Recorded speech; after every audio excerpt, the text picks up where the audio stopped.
Hi class, I thought I'd take a minute and say hello. It's been a while, and I thought I would also go through this lab project, our home project doing science, explain a few things that I think there might be some confusion about. So, 1 second. Alright, so this is me filming the lab project as it looks like in Canvas. So there's a lot going on there, and I want to just distill it down into a few points. I will also write this in an announcement. So first off, what is this? I wrote this all out on this whiteboard over here. You'll see point number 1 for what? It should relate to Biology 3. Don't get seasick here, but if you go over here, I bolded that in yellow or highlighted that in yellow.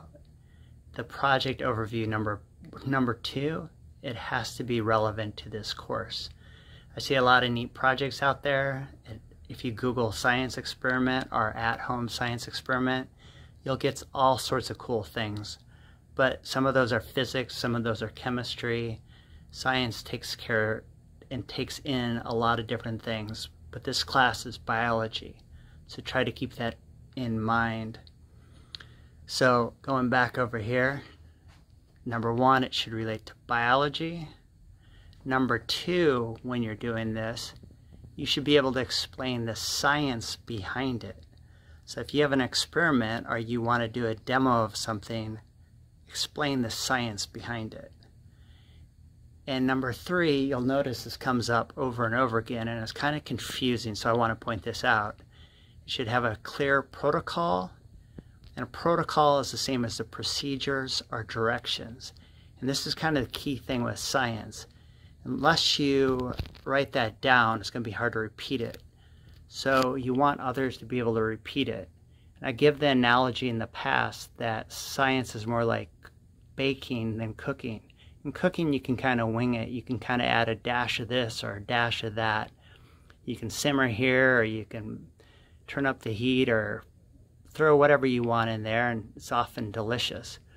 But with baking, because it's mostly chemistry, if you do anything wrong or you don't add it exactly in a certain step by step, it's hard to repeat and it's hard to make it work out. So in science, we want to be able to replicate it. We want to be able to share it with others so they can repeat it. And that's how we learn. So that's kind of the essence of this. Backing up, there's multiple ways you can do this. So you can either do this for a demo or you can do this as an experiment. To me, unit number 1, when we talked about an experiment, we talked about controls. We talked about how to set it up in sort of the old-fashioned scientific experiment. So that's an experiment where you have controls, but we also allow you to just do a demo. So keep that in mind. And if you're going to do it for a demo, tell me in advance whether this demo is for kids or an adults. You have to know your audience. All right, so what I just went over is more or less the purpose and what we're going to be doing and why you're doing it. So again, there's the purpose and the project overview. Sit down here. Sorry for the shakiness here. I'm on my phone at work.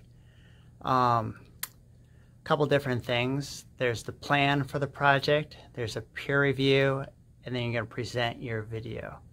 So part 1, that's your plan. There's really 5 parts to this. They're all worth 2 points. That was due last Sunday, but I extended the deadline for those of you who missed it. So each one of those is 2 points. Description of your topic, it says right there what it is. Protocol, I went over that. That's the directions you're going to write down on how you're going to do it.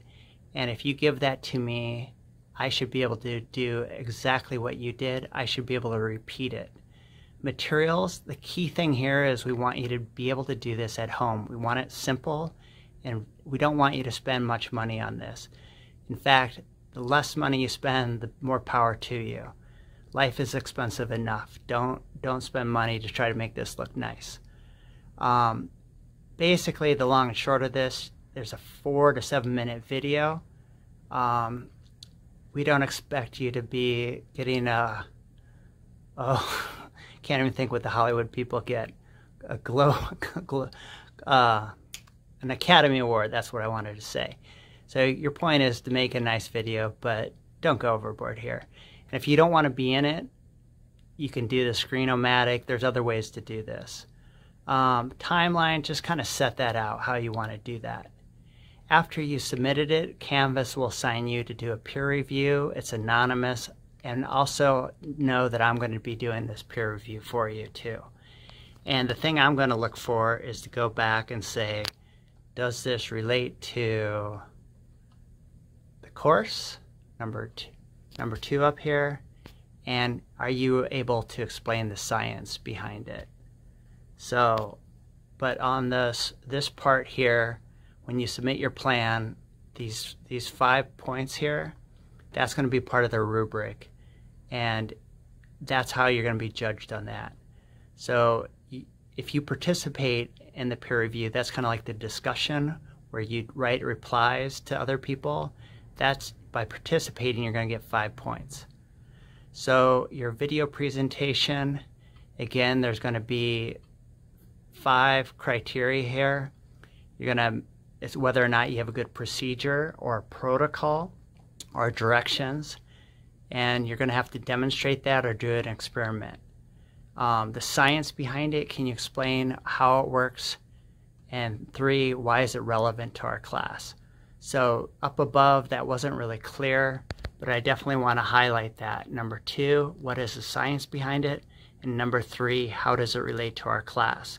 If you just went up to the top and Googled home science experiment, you can find all sorts of stuff, but sometimes it's not at all relevant to our class. So try to make this relevant to biology.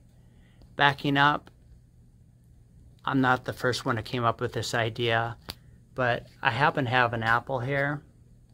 I'll show you. Hi class. Show you. Hi class. Here's an apple.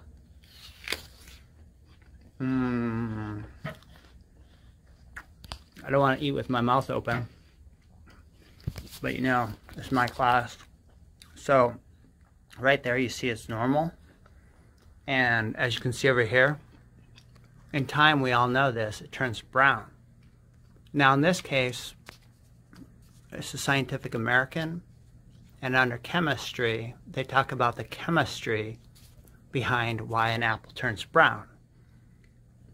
Why I want to open this up here and talk about it, they talk about the science of the chemistry on the oxidation and all that, why it turns brown. Well, that's important to know, and that's science. But it says here, at home you can prevent this, and I know you can't really read that, but it talks about adding sugar or syrup over the top of your apple. And that's going to cut down the enzymes that make it turn brown. And we talked about enzymes. The other option you can do is add pineapple juice or lemon juice. And that too is going to slow down the enzymes to make it turn brown. Well, that's something you could do or talk about or a little experiment. So if I had 3 apples, I bite into all 3 at the same time, and one I don't do anything, one I add a little lemon, and one I add a little syrup, I could show in a scientific experiment which one is the best for slowing down browning. And I can compare that to the apple that I didn't do anything. So that's a controlled experiment. Or I could just talk about it, and I could pretend like you're a kindergarten class and I show you that demo, and I could talk about why it turns brown. So that's an example.